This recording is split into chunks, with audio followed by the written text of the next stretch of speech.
Dieu vous bénisse. Et vous pouvez vous tenir debout. Nous allons lire dans 1 Corinthiens 14, 33 à 34. Car Dieu n'est pas un Dieu de désordre, mais de paix. Comme dans toutes les églises de saints, que les femmes se taisent dans les assemblées, car il ne leur est pas permis d'y parler, mais qu'elles soient soumises selon que le dit aussi la loi. Que Dieu bénisse sa parole. Vous asseoir. Dieu n'est pas un Dieu de désordre. Cela veut dire qu'il est un Dieu d'ordre. Puisque nous parlons de l'ordre de l'Église, nous avons voulu définir ces mots. Qu'est-ce que l'ordre? Nous avons vu que c'est une disposition ordonnée des choses. L'ordre peut aussi se traduire par des principes et des lois. Et nous avons vu que l'ordre a commencé depuis la création. Dieu a créé l'univers dans l'ordre. Dieu n'est pas un Dieu de désordre. Il a subdivisé une semaine en 7 jours. C'est l'ordre. Vous pouvez dire qu'une semaine fera 2 jours. Vous pouvez dire qu'une semaine pour moi c'est 3 jours. Et il a ordonné que ce soit une semaine, 7 jours. Dieu est très ordonné. Il a placé les astres dans l'univers. Chaque étoile avec sa position. Il n'y avait pas de hasard. Et nous avons lu le vendredi que si une seule étoile s'est déplacée, cela amènerait le chaos. Alors en parlant de l'ordre dans l'univers, nous avons déduit 3 choses. Lorsqu'on parle de l'ordre, on voit la régularité. C'est dans l'ordre que le soleil se lève toujours à l'est et se couche toujours à l'ouest. Nous n'avons jamais vu un jour le soleil dire non, je vais un peu être irrégulier. Je ne veux pas me lever. Je vais d'abord dormir pendant 2 jours. Mais chaque jour, le soleil fait le même mouvement sans se fatiguer. C'est la régularité. Ça, c'est un caractère de l'ordre. Et nous avons vu la constance.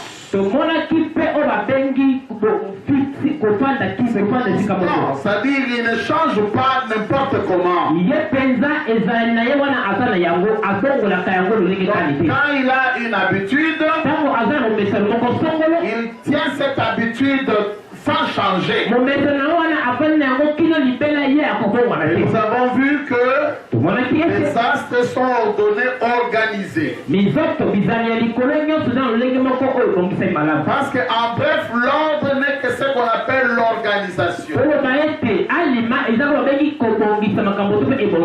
Et nous avons vu que ces étoiles reflètent les hommes.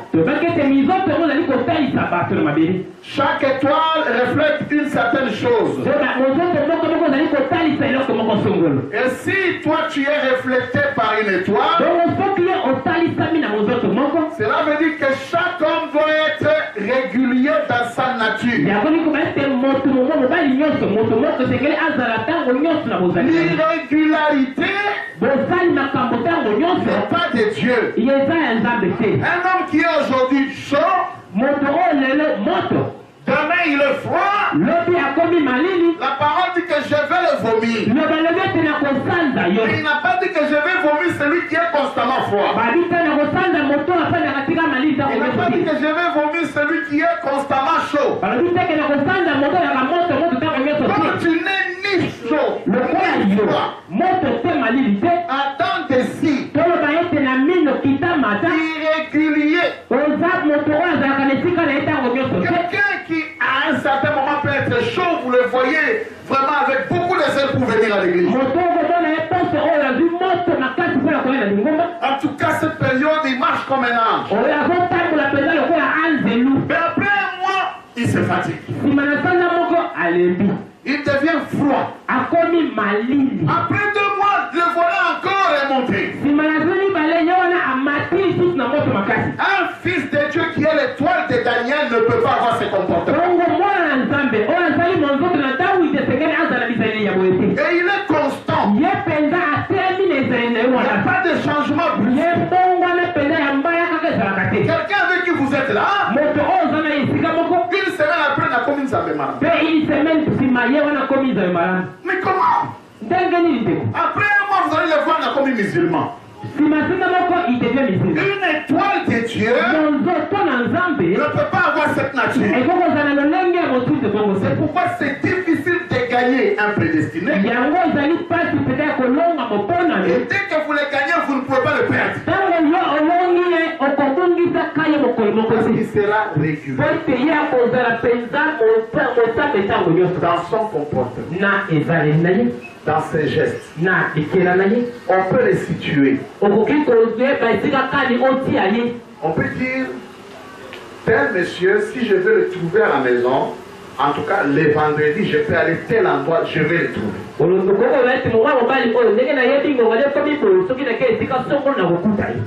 À 16h avec lui pour le voir. Il est vendredi, il est à l'église. On sait suivre ses traces.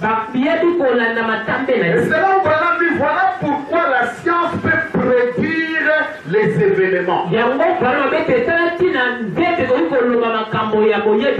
que les astres sont réguliers. Il a dit chaque étoile a sa position. Et chaque étoile influence une autre étoile en gardant sa position.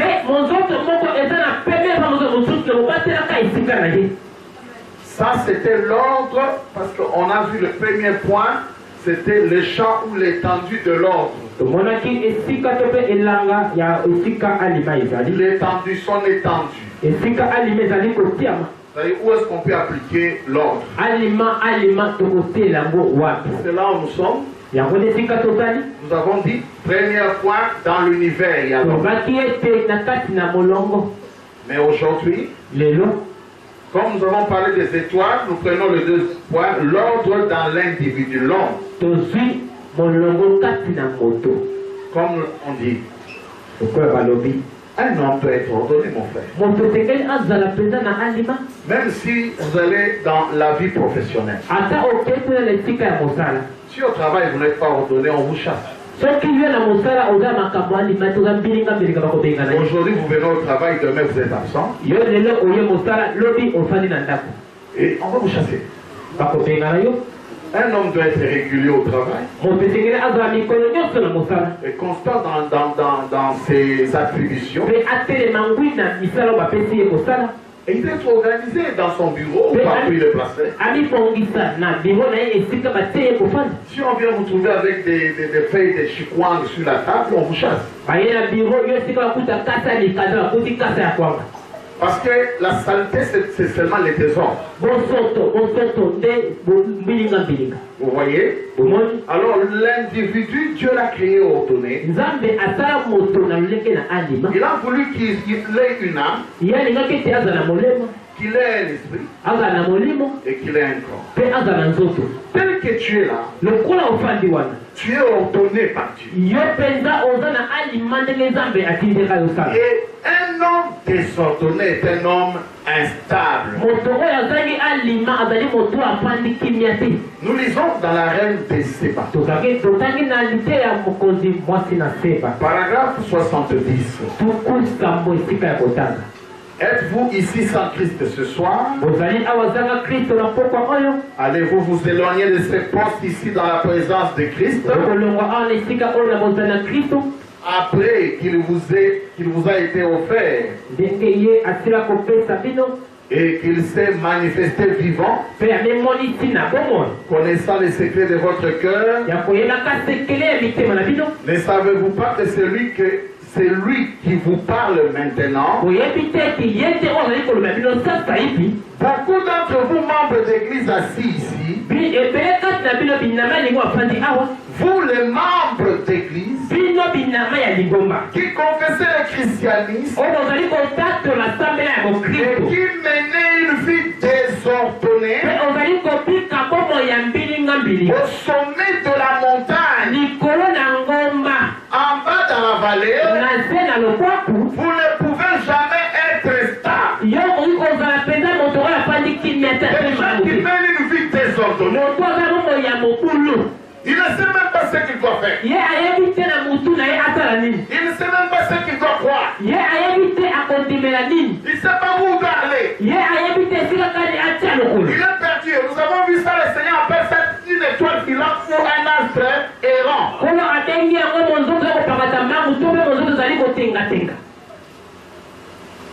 Un esprit errant. Il ne sait pas où il se tient. Il ne sait pas quoi faire. Il ne sait pas où aller. Quelqu'un qui est désordonné est instable. Comme je l'ai dit tantôt, il est instable. Amen. Écoutez, lorsque nous disons Père, l'heure est venue. Prêchez le 2 octobre 56. Et nous avons orienté les navires que nous avons affrétés droit vers le calvaire. Et peu importe dans quelle direction souffle le vent, nous regardons toujours au calvaire. Même si le vent est contraire, ou quoi qu'il en soit, nous nous dirigeons toujours vers le calvaire. Ça, c'est le véritable croyant. Et puis, nous ne sommes pas ballottés à tout vent de doctrine. Que ceci vienne, que cela vienne, et que ceci arrive, nous avons cette route pilote qui mène droit au calvaire. Je pense que c'est ce que Dieu voulait dire lorsqu'il a parlé à travers Jude. Et a dit des nuées sans pluie, désastre errant. Des gens qui errent ça et là. Ce n'est pas juste. Nous ne devions pas faire cela. Un homme désordonné est un homme instable même dans sa doctrine, même dans sa conduite. Parce que de la conduite, de l'ordre ou bien de la doctrine découle la conduite et l'ordre. COD.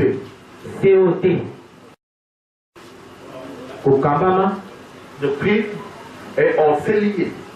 Il ne peut pas être instable. Il y a des frères qui ne savent pas qu'est-ce qu'ils croient. Comme je l'ai dit, il vient écouter quelqu'un aujourd'hui. Lui doit avoir raison. Amen. Le lendemain, il va écouter un ministre qui dit exactement le contraire que le premier.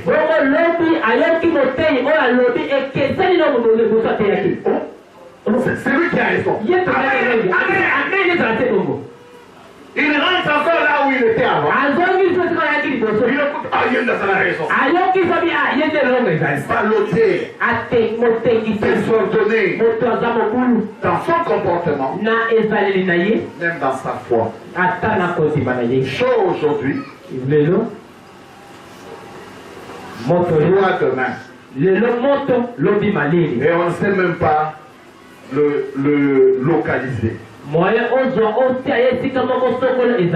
Il a des changements brusques. Même dans sa maison. Il peut être joyeux dans une heure. Vers 16 heures, il se fâche directement. Écoutez Corinthiens, livre de correction.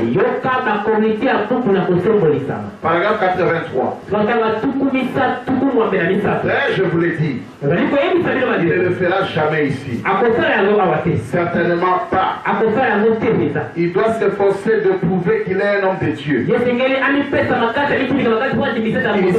nous ne croyons pas à un changement brusque. C'est dans tous les sens. Comment un homme, par exemple, comme Tcholé ici, vous venez la semaine prochaine, il est dans Zambala.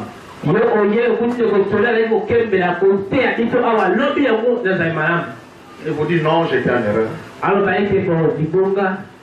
On ne croit pas au changement brusque. Et le Seigneur par dit, un homme désordonné est exposé aux amendes. L'ordre de l'Église de 63 paragraphe 61.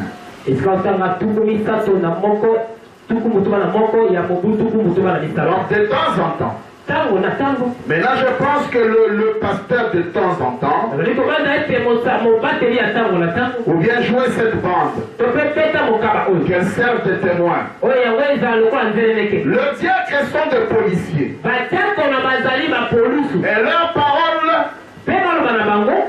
Et leur parole force de loi et de commandement. Voyez-vous que c'est l'Église et même les lois du pays qui leur confèrent l'autorité de faire de cette maison de Dieu un endroit correct. Et quiconque s'oppose ainsi à un diacre est passible d'une servitude pénale. De 2 à 10 ans de prison fédérale. Si vous leur dites de sortir et qu'ils ne le font pas, ou quelque chose comme ça, quelqu'un qui aurait une conduite désordonnée, il ne sait simplement pas ce qu'il est en train de faire. Je reprends. Quelqu'un qui aurait une conduite désordonnée, il ne sait simplement pas ce qu'il est en train de faire. Il s'expose, sera passible de toutes sortes d'amendes, de n'importe quoi. Regardez, chers amis. L'ordre, nous allons ajouter un mot. Marche avec la régularité, la constance, l'organisation et l'harmonie.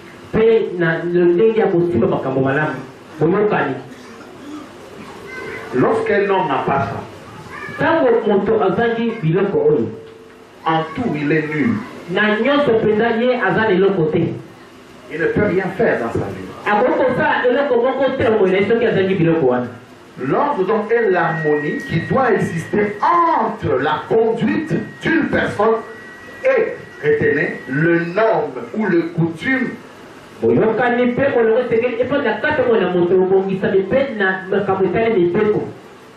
Je vais expliciter. Dans la société où nous vivons, il y a des normes. On appelle des us coutumes. Et ces normes sont devenues comme de lois. Et lorsque votre conduite ne marche pas par rapport à ces normes qui ne sont pas anti-parole, nous parlons des normes qui ne sont pas anti-parole. Lorsqu'il n'y a pas harmonie entre votre comportement, votre conduite et les us et coutumes, je vais donner les exemples, vous allez comprendre. Vous êtes désordonné. Vous êtes aussi comme un fou. Je vais donner un exemple. Je veux dire que dans la vie, il y a des règles ou des normes reconnues et placées dans la nature par Dieu ou par des conventions humaines naturelles. Vous voyez? Regardez. Je suis un homme, n'est-ce pas? L'homme est supposé porter sa chemise le bouton devant. N'est-ce pas? Mais vous me voyez venir, quand le côté va bouton dans mon corps. Je dis, est-ce qu'il y a une citation qui est interdite? Ou bien cette veste. Moi je compte ça dans le sens contraire. Moi je vous pose la question, est-ce qu'il y a une citation qui est interdite? Mais qu'est-ce qui fait que le bouton peut être devant? C'est des us. Maintenant, si vous me voyez un jour venir ici, on chante là, veste, bouton, on a vu la Bible. Certains vont commencer à pleurer. Qu'est-ce que je ne peux pas avec le passé? Donc je suis désordonné parce que je ne respecte pas les us et coutumes. Il y a des coutumes qui ne sont pas anti-parole. Écoutez très bien. Quand votre conduite va à l'encontre des us et coutumes, on dira que vous n'êtes pas ordonné. Et cela vous rend quoi? Fou. Vous êtes fou. Ça c'est un exemple. Vous me dites le pasteur n'est pas chez bouton là. Moi je vous dis, est-ce que vous avez une citation ou une écriture qui d'accord? Vous allez certainement me ligoter rapidement pour m'amener à l'hôpital. Remarquez un deuxième exemple. Vous voyez un homme qui sort de chez lui le matin à 8 heures. Il prend sa brosse à dents. Il va sur le boulevard des 30 jours. Il se met là où les voitures passent.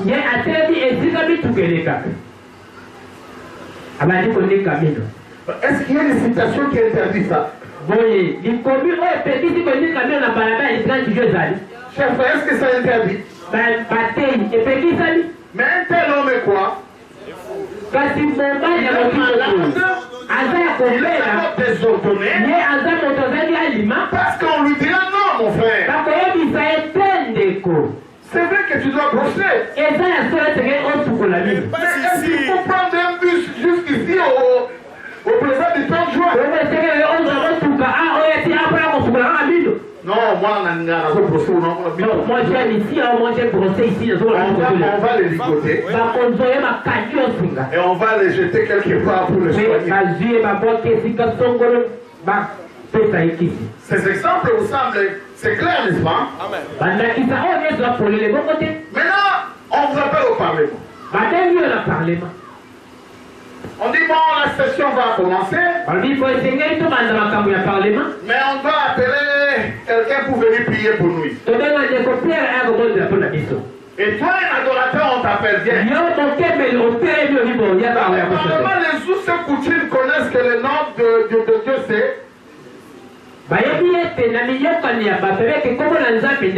Toi, tu montes devant là.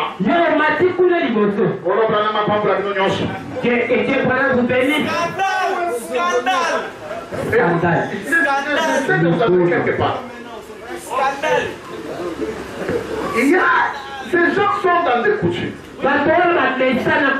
Sont dans des habitudes. On peut même appeler les policiers.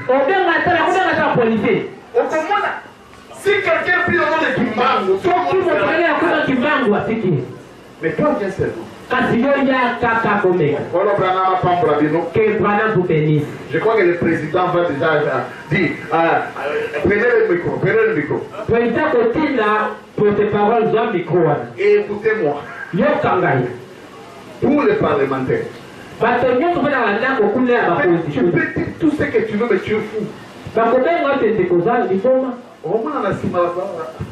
Bonjour, honorable.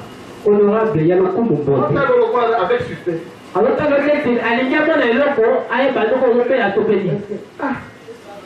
qu'est-ce qu'il y a? Est-ce que tu vas bien?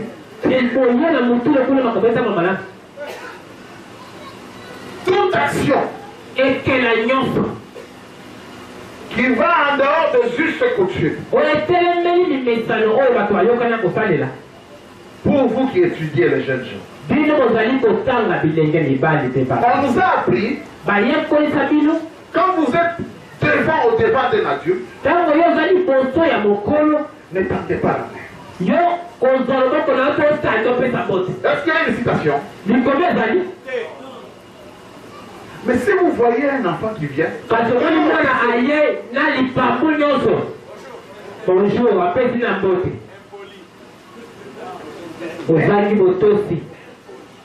mais il n'y a pas une citation qui interdit. Mais on appelle ça autrement dit le bon sens.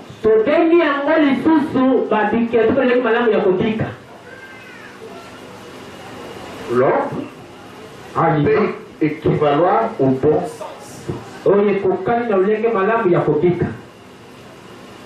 Tu es un homme. Même la Bible dit on ne jette pas les perles aux fosses.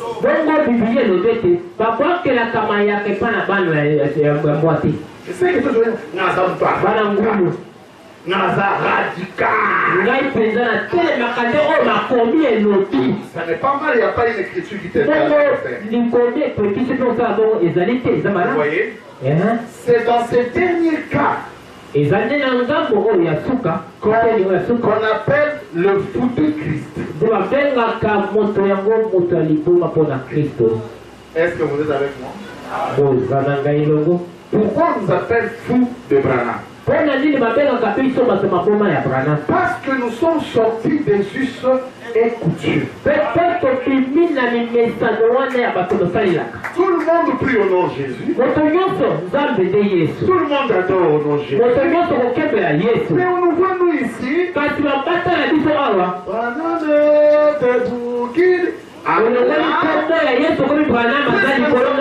n'y a pas harmonie entre les us et coutumes et ta conduite, tu deviens désordonné. Nous sommes tous les mondes de fous.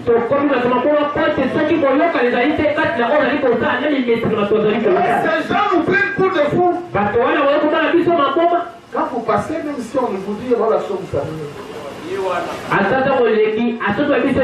On te pointe des doigts, voilà un adorateur. Est-ce que vous comprenez? Un homme ordonné, il doit être régulier, constant, organisé, il doit avoir l'harmonie entre sa conduite et les us et coutumes. C'est ça un homme normal. Toi-même, tu es une entité organisée par Dieu. Un individu est une entité organisée. Pose-toi la question. Je vais vous dire une chose. Beaucoup connaissent l'échec dans leur vie tout simplement parce qu'ils n'ont pas l'ordre. Savez-vous que lorsqu'on veut vous élever à des fonctions supérieures, il y a des services qui étudient votre vie? Avant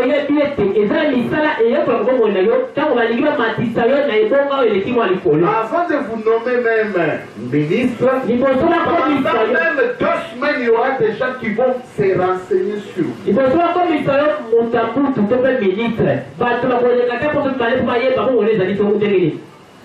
Si on découvre dans votre vie l'irrégularité, l'inconstance, les désordres, mais si la société peut faire ça, à combien plus forte raison Dieu? Hein?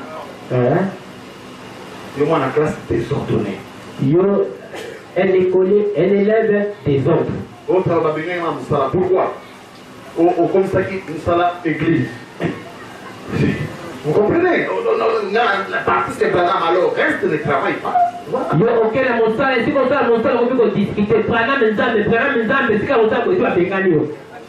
Les autres travaillent. Venez d'abord, on va chatter. Nous la pause, on va chatter d'abord. Non, Dieu d'abord. Non, Dieu d'abord. Le chef passe à mon niveau,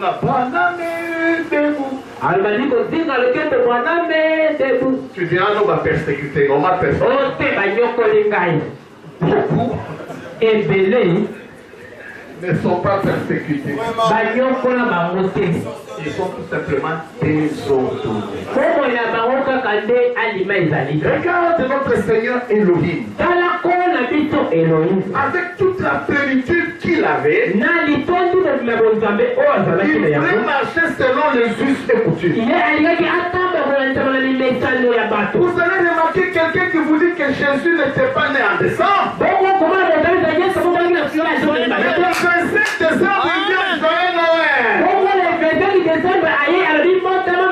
Il voulait être naturel. La foi, c'est quelque chose de l'intérieur, mais qui doit rester dans le cadre ordonné. Ne passez pas partout. Nanina dit à Kokoti, Kokoti, prie au nom de la parole. Il n'utilisait pas sa puissance n'importe où. Il gérait. Dans la ville, quelqu'un a été tabassé. On m'a raconté l'histoire. Il passe à moi de coller les bébés là-bas. Il faut les gens passer avec leur cadavre. Arrêtez. Il est du 3e exemple. Je vous dis que ma combat Branham Moutoiseau c'est quoi? Ça y est. Quand on a vitamine A, avant qu'on c'est quoi? Les gens viennent de pleurer, ils sont fatigués vraiment. Peut-être ce dernier soir. Peut-être que le pic qu'on a vu, et qu'il a vu à Souka, tant qu'il s'est monter. Il y a toujours quelqu'un qui est là. Mais ton père, ça est chance, quoi? Il dit, je vous dis, elle va ressusciter. La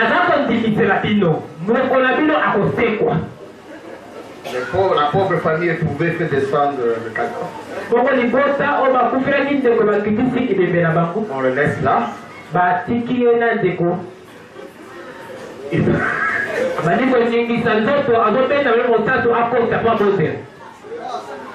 Il s'avance. L'homme a commencé. Au nom du Seigneur, lève-toi, marche. Au nom du Seigneur, lève-toi, marche. La famille était là. Et ça dit 30 minutes. L'homme commence à faire sortir la pochette. Vous avez la condiment. Ayez la foi, priez aussi avec moi. On l'a pris. On l'a corrigé. on a cassé ses dents. Alors là, il allait bien prononcer le nom Branham.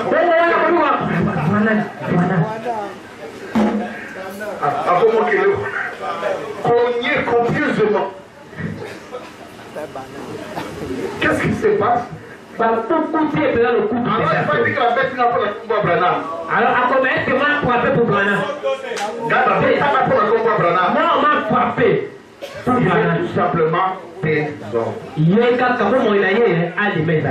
qu'un individu est appelé à être ordonné. C'est tout ça l'ordre de l'église. Toi-même en tant qu'homme, toi en tant que femme, tu dois être ordonné. Yo mobile, moi si esengeli ozala moto oyo aza na alima. Et de manière. Zana lolenge ya kobika. Et ce qu'on appelle le caractère. Zala oyo babengaka na yango bizaleli to mpe ezaleli. Amen. Ezalaki bongo. 3. Ya misato. L'ordre n'est pas seulement dans l'univers. Bongo molongo ezalaka kati na molongo te. Pas seulement l'individu. Kaka moto te. Mais le foyer. Kasi libota. Nous allons voir l'ordre dans le foyer. Le foyer doit avoir l'ordre. Qu'est-ce qu'un foyer? L'histoire de ma vie. À partir de 79-80.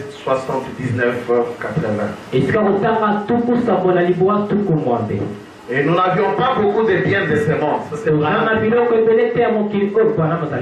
Je suis allé chez M. Weber, un brocanteur. Je me suis acheté une cuisinière à 75 cents. Célibataire suivait très bien. Branham ne pas aller sans à 0,0 plat.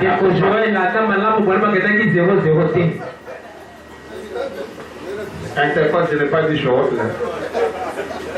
Ça, c'est toi qui ajoutes.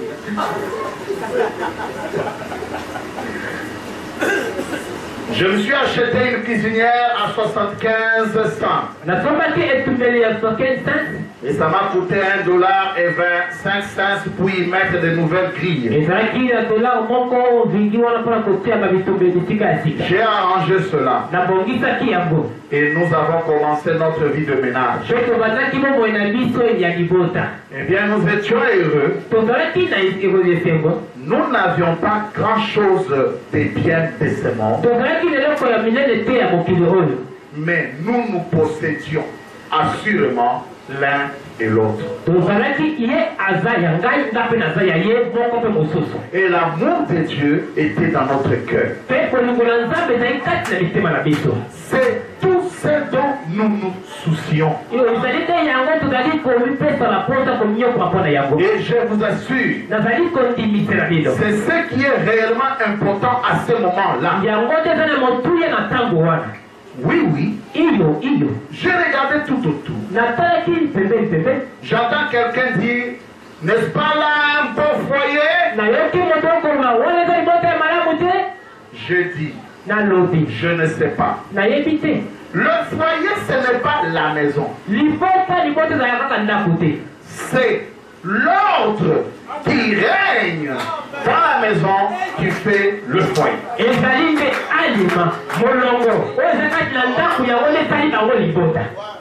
C'est ce qui fait le foyer. Que ce soit une cabane ou n'importe quoi, s'il s'y trouve un bon ordre, avec la piété, c'est plus un foyer que si vous aviez un palais quelque part.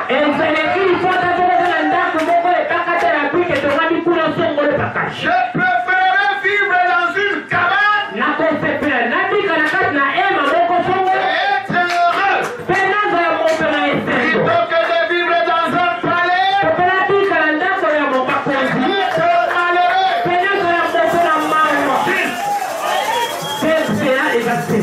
Le foyer, c'est l'ordre. Lisons, crois-tu cela? Du 3 octobre 51. 3 octobre 51. Paragraphe 2. J'ai certainement apprécié ces 3 jours ici. Rester avec vous à New York ici. Un séjour avec notre soeur là, à la maison. Il n'est pas étonnant que vous ayez une merveilleuse église. C'est vrai. Je ne le dis pas parce qu'elle est assise ici. Votre pasteur ici. Oh là là. Chez lui à la maison. Un bel endroit. Aimable. C'est ce que je veux dire par là. C'est sa caractéristique.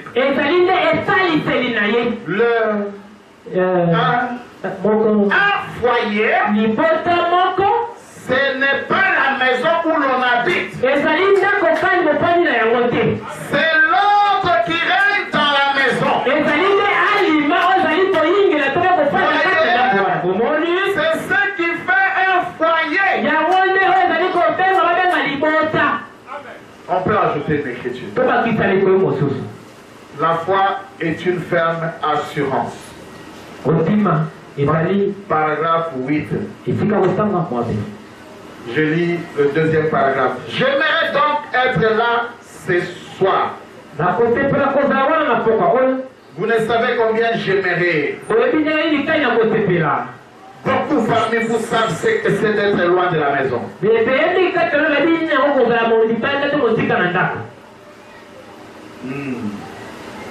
Pour ce faire, non, n'est-ce pas? Et je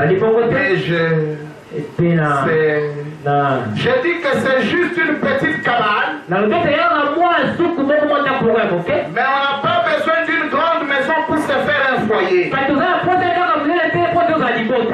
C'est le caractère à l'intérieur qui fait un foyer. Et je suis reconnaissant d'avoir un foyer. Et dans l'histoire de ma vie, paragraphe 56, vous lirez là, ça suit là. On peut encore relire ça. Paragraphe 56. Eh bien, nous nous sommes mariés. Nous sommes allés dans une petite maison à 2 pièces. Célibataire, vous comprenez? Il n'a pas pris sa femme pour l'amener chez son grand frère ou je ne sais pas.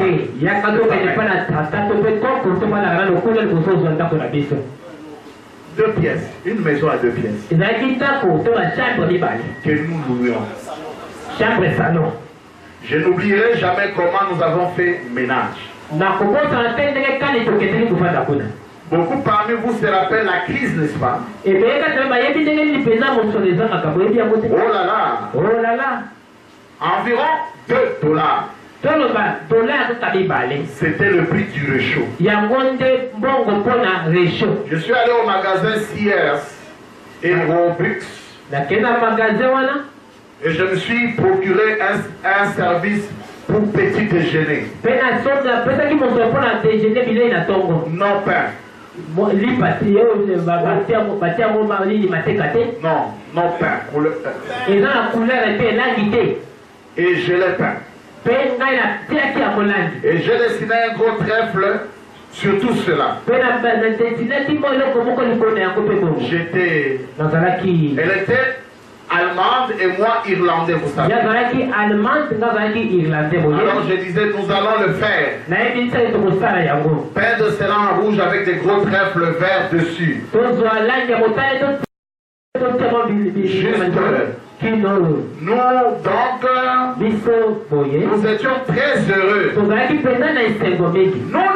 pas beaucoup de biens du monde, mais nous étions heureux. C'était un foyer. Après qu'on ait parlé de l'ordre d'un individu, Un individu est appelé à former un foyer. C'est-à-dire se marier, avoir des enfants. Et pour qu'on appelle ces mariages un foyer, il faut qu'il y ait l'ordre. Les autres, c'est ça, il y a Katofanda. S'il n'y a pas l'ordre, s'il n'y a pas le caractère,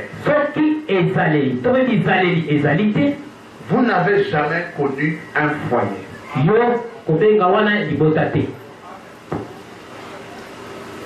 Un foyer, maintenant regardez vous-même dans votre maison avec votre femme et vos enfants. Il faut l'harmonie. L'harmonie entre qui et qui? Écoutez une réflexion que j'ai eu à faire.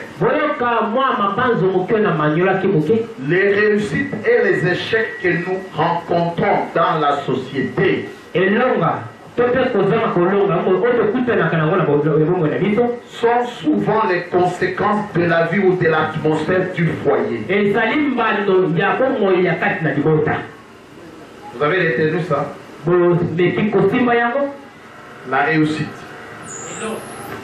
ou l'échec qu'un homme peut rencontrer ou une femme peut rencontrer dans la vie sociale résulte de l'atmosphère du foyer.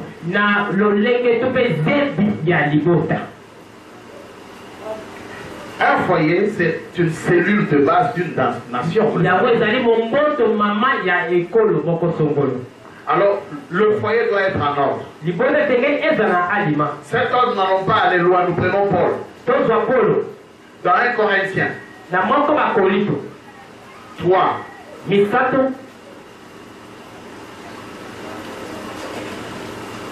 11.3. 1 Corinthiens 11.3.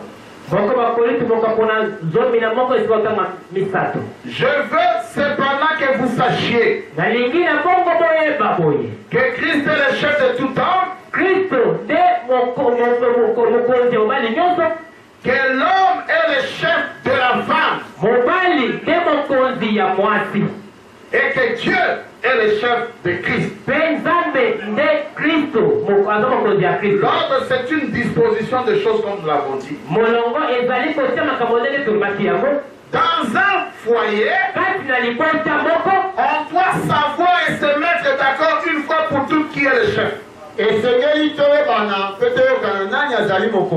L'ordre exige dans un foyer qu'il y ait un chef, qui ait une tête. Quelles que soient les études faites par la femme, la parole ne lui confère pas la place de la tête. La tête dans un foyer, c'est l'homme. J'étais loin de Dieu, votre histoire de l'émancipation. Ici, c'est le maître de l'univers qui parle. Il dit que l'homme est le chef. Et lorsqu'il y a des hommes, dans tout foyer où c'est la femme qui dirige, Dieu n'est pas au rendez-vous. Dieu ne peut pas être là. Dieu a placé les choses comme cela. L'homme doit diriger. C'est ça l'ordre dans un foyer. L'homme est le chef. Un homme qui est là, frivole et féminin devant sa femme, un chéri.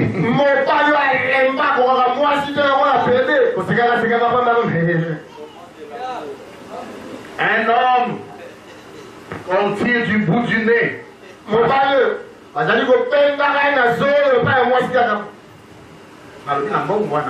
Je dis cet argent. Non, on paie ça. À moi, non,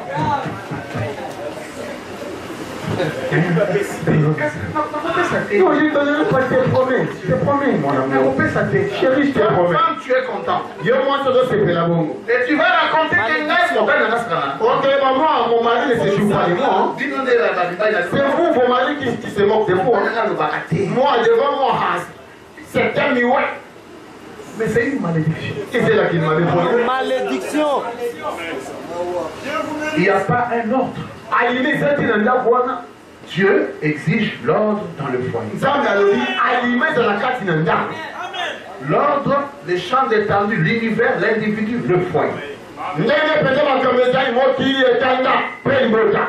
L'ordre doit être dans ta maison. Ne sois pas une femme en pantalon.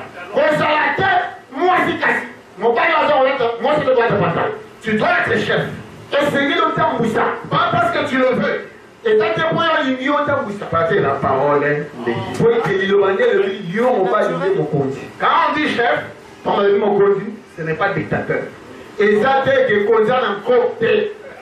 Nazali chef. Madame, cuisine. Le gars, au salon, je ne veux pas voir tes pattes ici. Nazali chef. C'est moi le chef, c'est le gars qui est pas ça.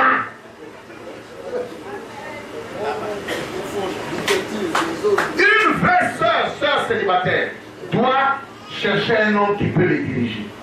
Mais comment si on a une qualité ou la sur les malades, c'est gars nous comme mon bali ou aïe qui a coûté. Ne cherche pas un homme que tu penses diriger. Tu auras fait un très mauvais choix. L'homme, qu'il soit chômeur, qu'il ait l'argent. Il faut que quand toi la soeur tu es devant ton homme, c'est il dirige.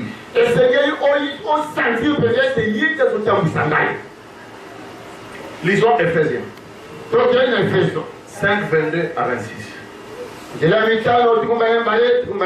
L'ordre dans le foyer. Femmes, soyez soumises à vos maris. Comme au Seigneur. Je vois, vous voyez le mot comme là. C'est-à-dire de la même manière que vous êtes soumis au Seigneur. Regardez ça. Appelez Abraham quoi? De la même manière que vous êtes soumis à qui? Au Seigneur. C'est pas, on ne demande pas de l'adorer. On dit de la soumission. C'est ça l'ordre établi par Dieu. Car le mari est le chef de la femme. Est-ce qu'il y a une soeur qui va dire non ici? Tu peux lever sa main. Comme ça on peut avoir palabre à côté. Mais il y a des femmes qui sont comme ça. Surtout dans la société. Elle n'accepte plus ces choses. Moi j'ai étudié. Il y a nous sommes égaux. Car le mari est le chef de la femme. Comme Christ est le chef de l'église. Qui est son corps. Et dont il est le sauveur. Or, de même que l'église est soumise à Christ, le femme aussi doit l'être à leur mari en toutes choses.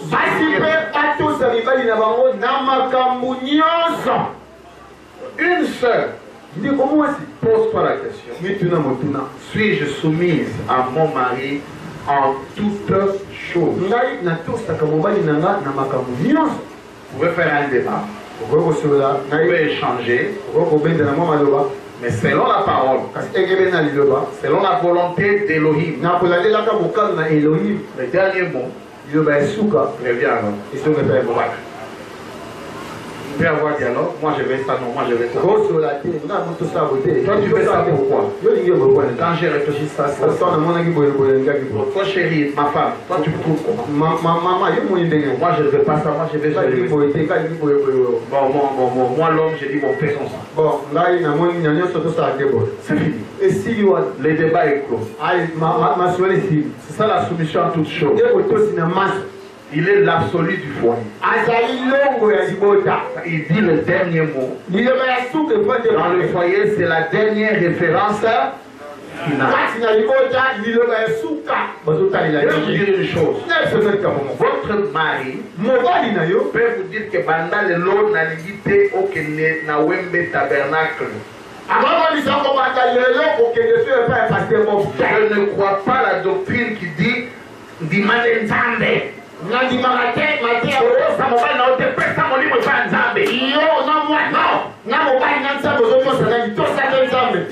Dieu a placé d'abord l'homme devant sa femme. Au pays d'abord et prie pour ton mari. Il s'est revenu voir Abraham. Mon mari ne veut pas que je vienne ici. Mon mari, je vais l'exciter d'ailleurs. Je viens ici pour la gâter. C'est ça, pour l'ensemble de Kabouana. Nous allons nous séparer pour l'instant. Mais l'ensemble de Nangaï, moi, je me sépare. Je me séparerai de l'amour de Dieu. Branham regarde, Branham Atali. Il dit, ma chère, quel est le repas que ton mari aime? Mon mari aime beaucoup ça. Oh, il est quelle heure? Il arrive à quelle heure? À la maison. À 13h. Mais il va arriver. Prépare-lui la nourriture qu'il aime là. Et reste à côté de ton mari. Voilà pourquoi le choix est primordial. Si tu acceptes un homme, tu dois lui être soumis à tout heure. Maman,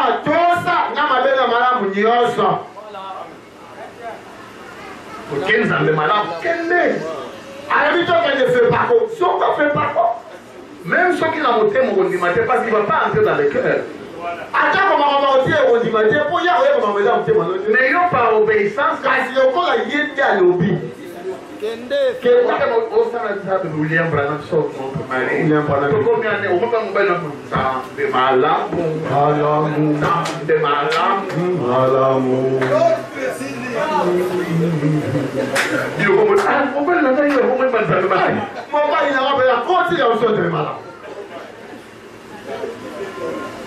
Mais l'ordre exige que la femme soit soumise.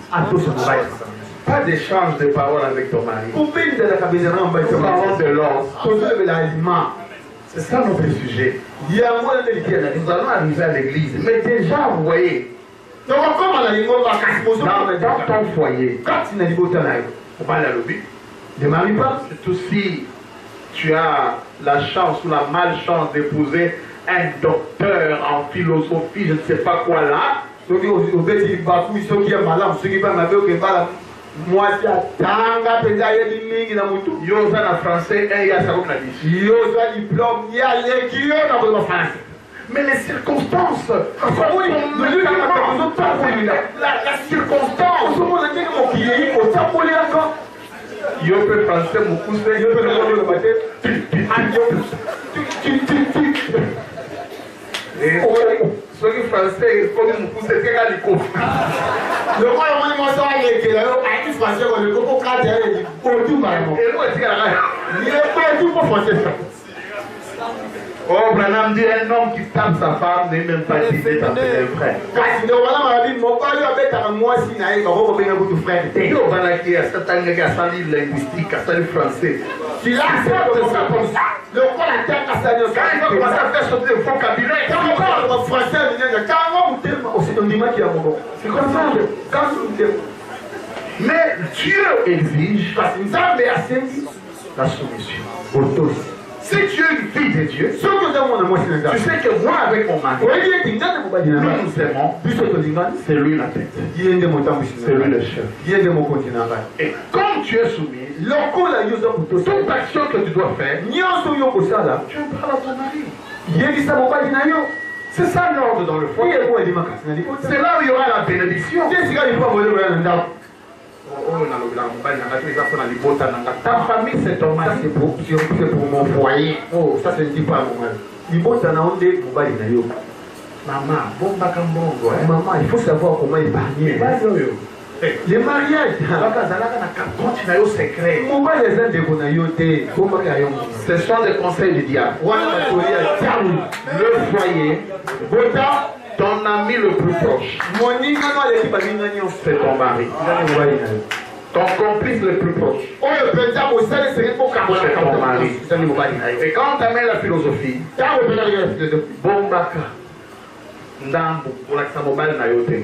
il faut cacher, il faut épargner sans que ton mari une parcelle là à Bibois. Mon épouse? Comment? Oh non, est-ce que ce foyer sera en paix? Lorsque la femme se cache, où est la soumission? Où est l'harmonie? Vous voyez?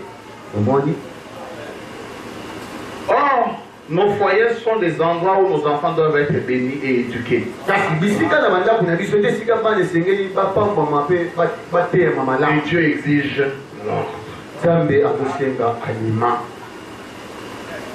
on n'a pas besoin de ta maison en or ou en diamant, même une cabane. Frère Branham dit, il y a le foyer.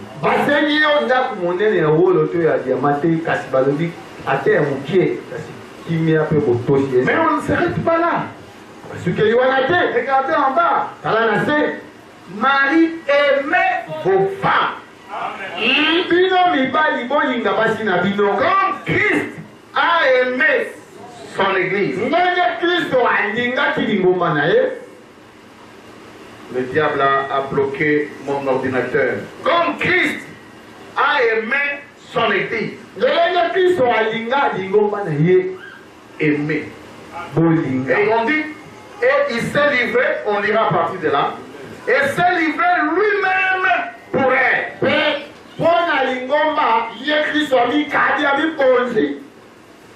Tellement que Christ a aimé l'église, l'homme est appelé à aimer sa femme plus que lui-même.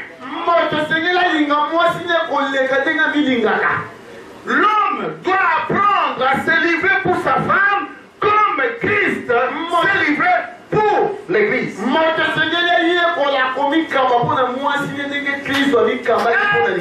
qui ne voit que sa famille avant sa femme n'est pas digne.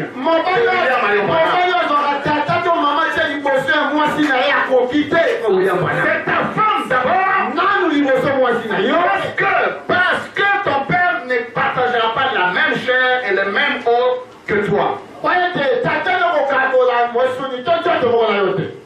Ta mère ne sera pas chair de ta chair. Ni os de tes os. Les enfants ne deviendront jamais chair de ta chair. Ta femme c'est toi. Tu es tellement cachotier. Cachotier. Tu es cachotier.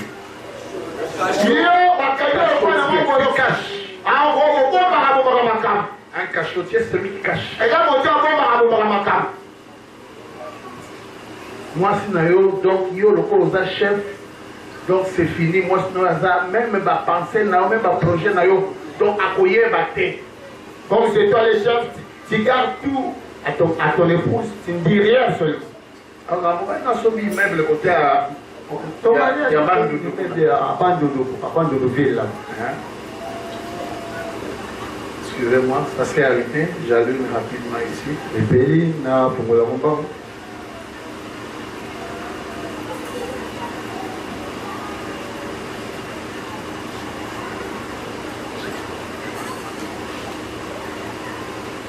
Un homme mobile.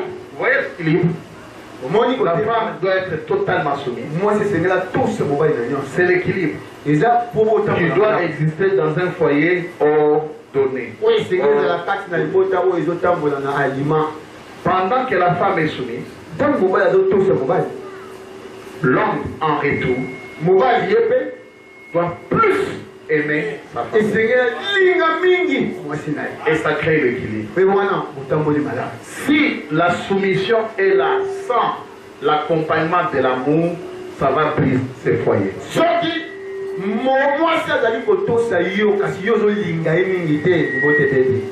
C'est la sagesse divine qui a voulu que les choses soient comme ça. Au même moment qu'elle est soumise, toi aussi tu l'aimes plus. Ses besoins sont tes besoins. Tu dois la mettre à l'aise. C'est ça l'harmonie et l'ordre du foyer. Je disais un homme qui regarde plus ses bananes cachées. Il n'est pas de les haïr. Vous devez les aimer. Mais toi, tes bananes cachées ont plus de valeur que ta femme. Ça ne va pas, non? Ça, c'est quel message que tu as cru?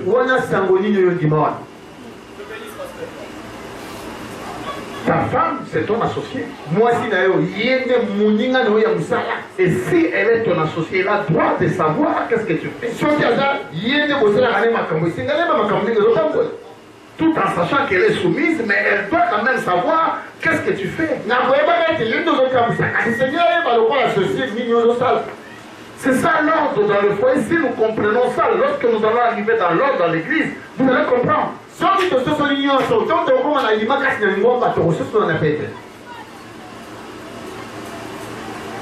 La femme n'est pas là comme ton challenger en boxe. Moi, si j'allais le corps adversaire, non, il y a du tout. Tu dois avoir honte. Toi, tu es fait naturellement fort. Et c'est que l'on a sinon, comme vous ne savez pas moi, c'est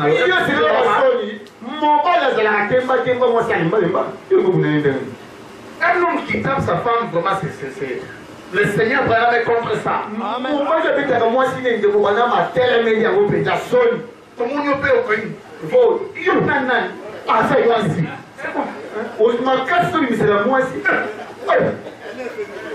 C'est quoi ça?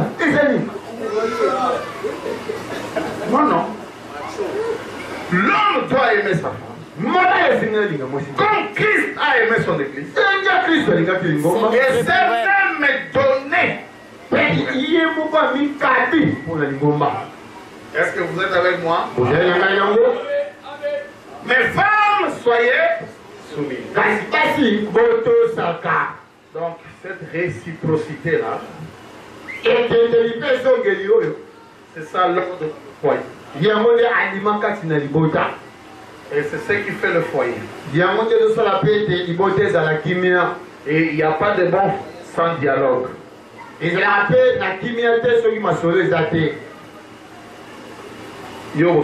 Jamais.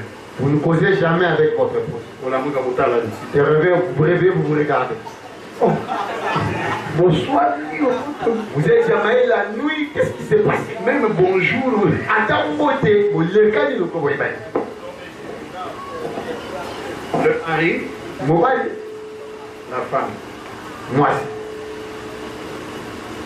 La flèche alors du mari à la femme, c'est l'amour sans condition. La femme, c'est la soumission à toute chose. Alors c'est ça l'équilibre du foyer. Écoutez, si l'homme aime plus sa femme, et en retour il n'y a pas soumission de la femme,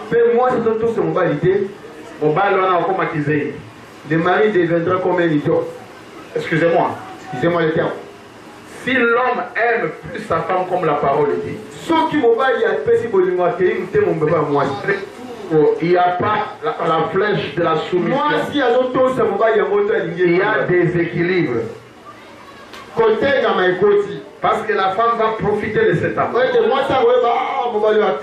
et va rendre le mari un torchon. Et c'est la femme qui deviendra chef. Vous êtes avec moi? Donc l'équilibre ou l'ordre du foyer réside dans ce que nous venons de dire là. Il faut d'un côté l'amour et de l'autre côté une soumission totale.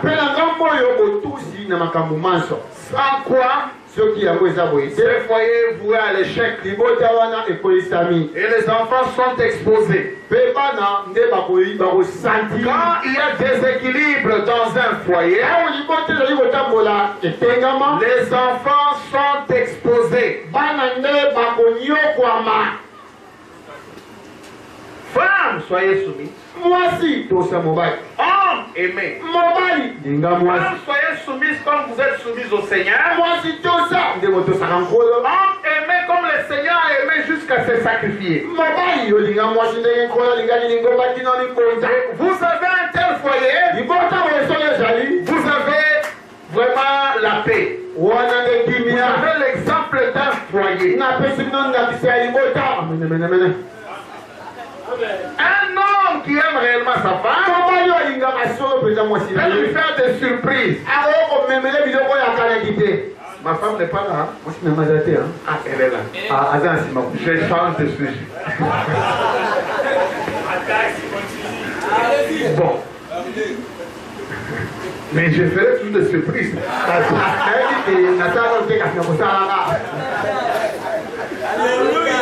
Un homme qui aime sa femme doit apprendre à lui faire des surprises pour qu'il sorte de la monotonie de la vie. Oui, tu sors comme ça, tu rentres avec quelque chose. Quand Christ a aimé, il a donné. Il a donné sa vie. Et un homme qui aime a des gestes. Je t'aime, ma chérie, je t'aime beaucoup. Je t'aime, hein? Ok, au sommet complet avec. Tu es pas un mot au sommet, il fait un mouvement. Oui, au mot. Comment tu vas se donner? Comment tu vas se faire? Comment tu vas se faire? Ah, c'est bien. Chérie, je t'aime. Deux semaines après. 3 semaines ainsi. Oui, je suis complet avec. Allez, complet si vous avez orange. Au moins, il va se donner. Comment tu trouves ce veste? Ça va, chérie. Ah, oui, je t'aime dans cacayo. Non. Même le diable va douter de cette femme.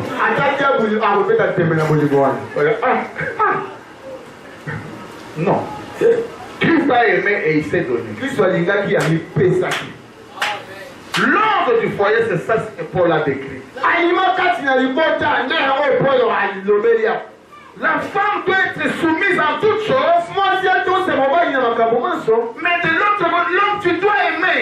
Tu dois aimer ta femme. Parce que c'est un être faible. Et regardez la conséquence de l'amour. Lisons 1 Pierre. 1 Pierre 4:8.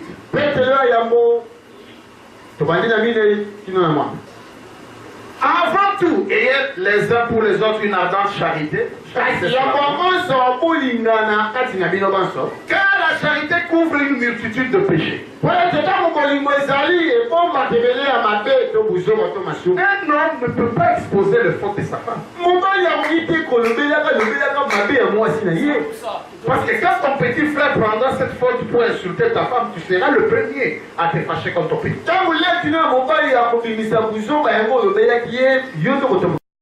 La charité couvre une multitude de péchés. On ne dit pas que ça ôte, mais ça couvre. C'est-à-dire l'homme est un dépôt pour le faute de sa femme et il gère ça avec le Seigneur.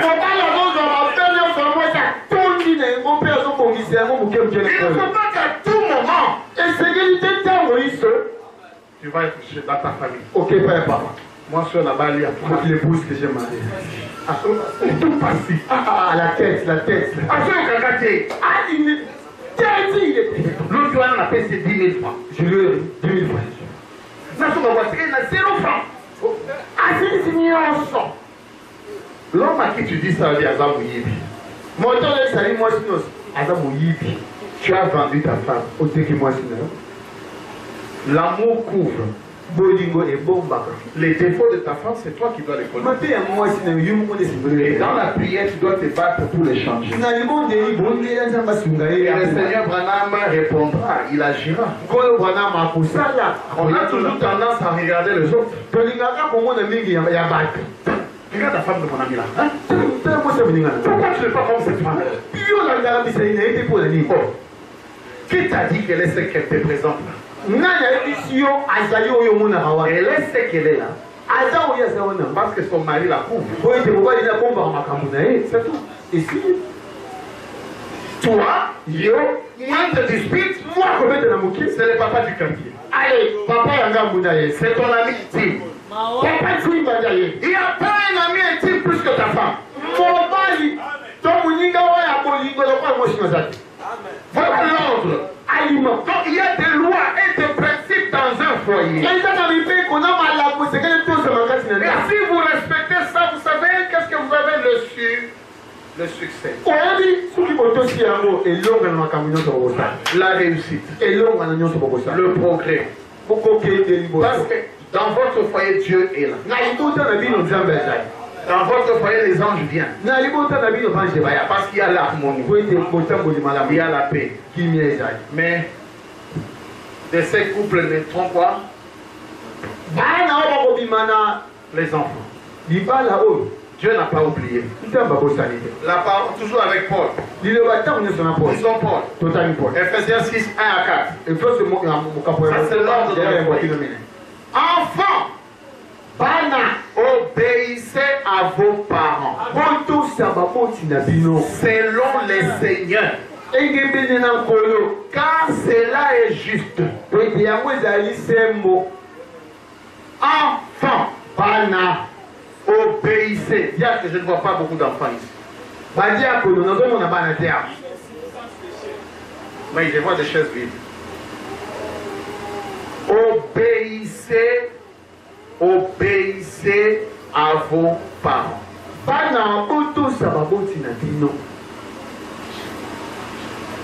Écoutez, ça c'est un. Honore ton père et ta mère. Tout ça, papa et maman. C'est le premier commandement avec une promesse. Afin que tu sois heureux et que tu vives longtemps. Dieu exige à tous les enfants l'obéissance à leurs parents.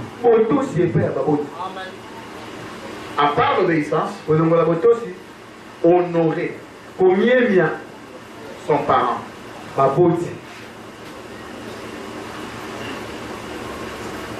Mais qu'est-ce que nous voyons aujourd'hui? Des enfants impolis. Ta maman qui t'a mis au monde devient ton ami.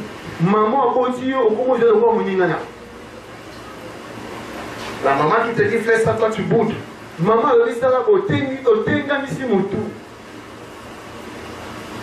Dans la famille Branham, cela ne doit pas exister. Selon la pensée de Dieu, tu dois obéir. Parce que tu deviens un peu âgé là, ton père devient ton ami.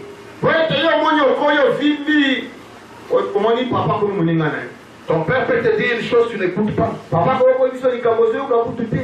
bah vieux wana, t'as la vieux wana. T'as la vieux wana. Mais la parole, le Seigneur Branham exige l'obéissance. Jeunes gens, que tu deviennes grand, géant. Ton papa reste ton papa. Tu dois l'obéir. Tu dois l'écouter, surtout quand tu es sous son toit. la connaissance que tu penses être supérieure, mets dans ta poche. Écoute d'abord ton père. Papa, tu fais quoi? C'est comme parent. Ah, on a dit, viens comprendre le pays. À part l'obéissance, il y a, on te dit, il faut honorer. Comment tu vas honorer? Jeune fille, tu peux obéir à ton père. Tu peux obéir à ta mère. Mais après quelques temps, non, elle est grosse. Tu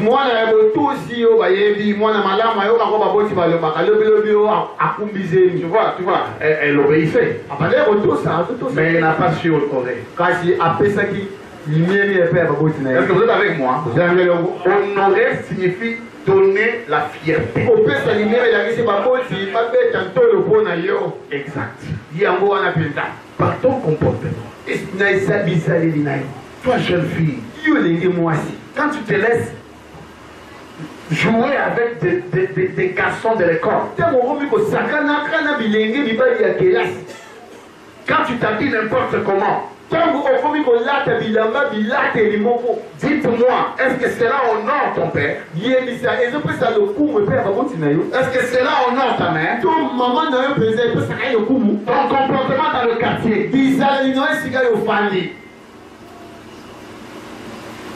Et lorsque tu n'honores pas un parent spirituel,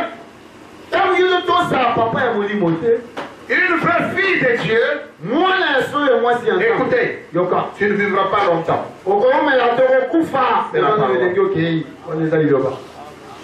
Afin que tu sois heureux et que tu vives longtemps.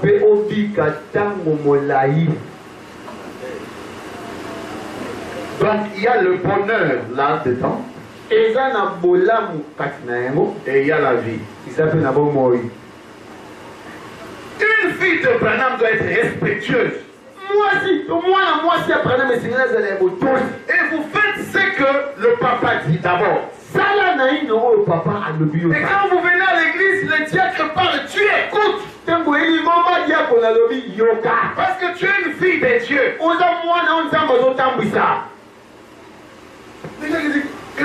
Tu bouges. Mais ça, c'est quelle église? Prenons-le. Parce que vous devez comprendre que les enfants, surtout tous les mineurs, même ceux qui dépassent 18 ans, vous devez obéissance.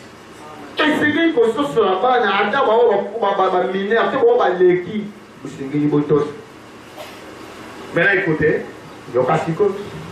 ça c'est enfant vers parent, on demande quoi? Obéissance et honneur.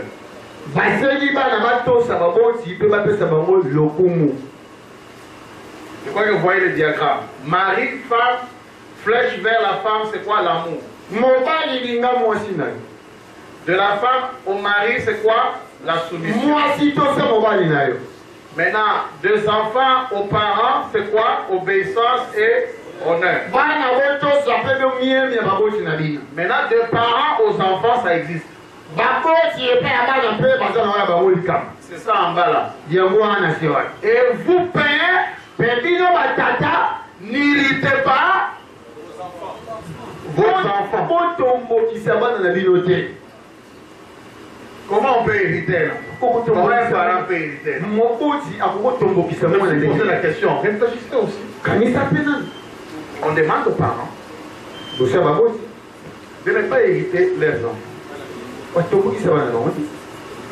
Alors je me suis posé la question. Comment un parent peut irriter son fils? Mais on dit élevez-le en les corrigeant et en les instruisant selon les Seigneurs. Donc attention. Il y a aussi l'équilibre entre enfants et parents. Pendant qu'on demande aux enfants d'obéir aux parents,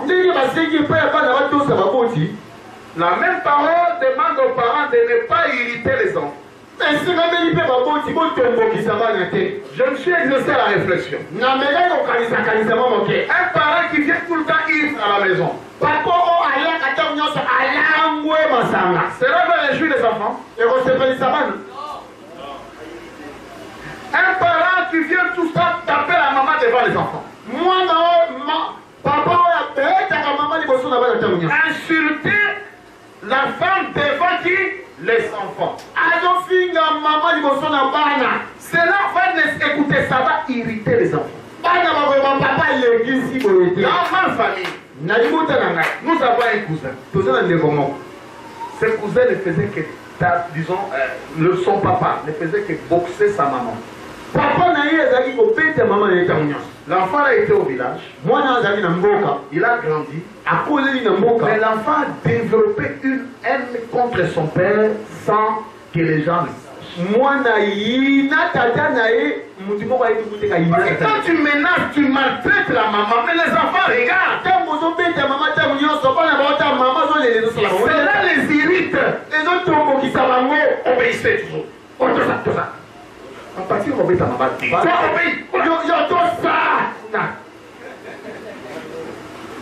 Ce cousin est allé en Europe. Il a effacé la mémoire de son père. Tout c'est sa mère. Jusqu'à la mort de son père, ce garçon n'a voulu jamais parler de son père. Mais sa mère est en vie. Il vient, il donne un peu d'argent, on achète un terrain pour sa mère. Il rentre en Belgique. Il ne veut même pas comprendre de son père. Vous ne savez pas ce que c'est irriter un enfant. Beaucoup d'entre vous ont peut-être vécu ça. Une méconduite du parent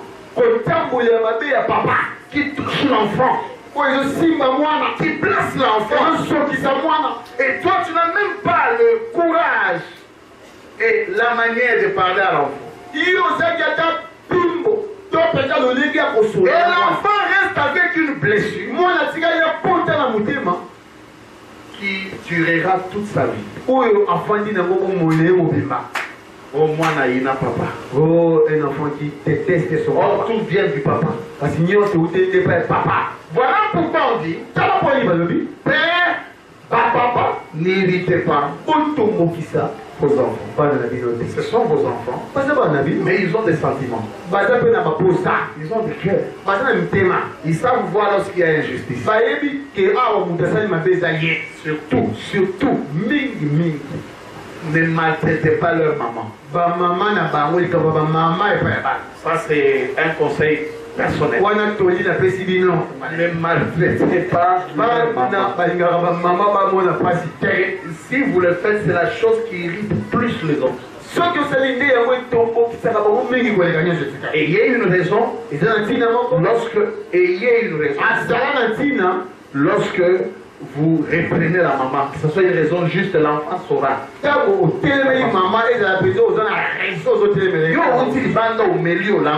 tu reviens du travail, tu arrives à la maison, tu tapes la maman devant les enfants. Tu traumatises les enfants. Ton comportement traumatise les enfants. Tu irrites les enfants. Ce n'est plus l'ordre. Voilà l'ordre dans le foyer. C'est ce diagramme. Et c'est une question, on s'arrête. Mari vers la femme, amour. Femme vers le mari, soumission. Enfant vers le parent, obéissance et honneur. Et là on dit donc de ne pas irriter, je ne sais pas quel mot mettre. Donc ne pas irriter les enfants, mais les faire croître, de les élever en les corrigeant. N'est-ce pas? Oui, voilà. Et vous, père, montez un peu. Et vous, père. Donc c'est un peu cela. Le diagramme là, c'est ça l'ordre dans un foyer. Et nous qui sommes le fils de Branham, nous devons veiller à ça. Vous qui êtes les mariés, vous-même posez-vous la question si vous êtes dans ce diagramme, si Branham vous accompagne. Sinon, revoyez les choses et réparez-le. Le vendredi, nous allons continuer pour parler maintenant dans l'ordre dans l'église. Que le Seigneur vous bénisse.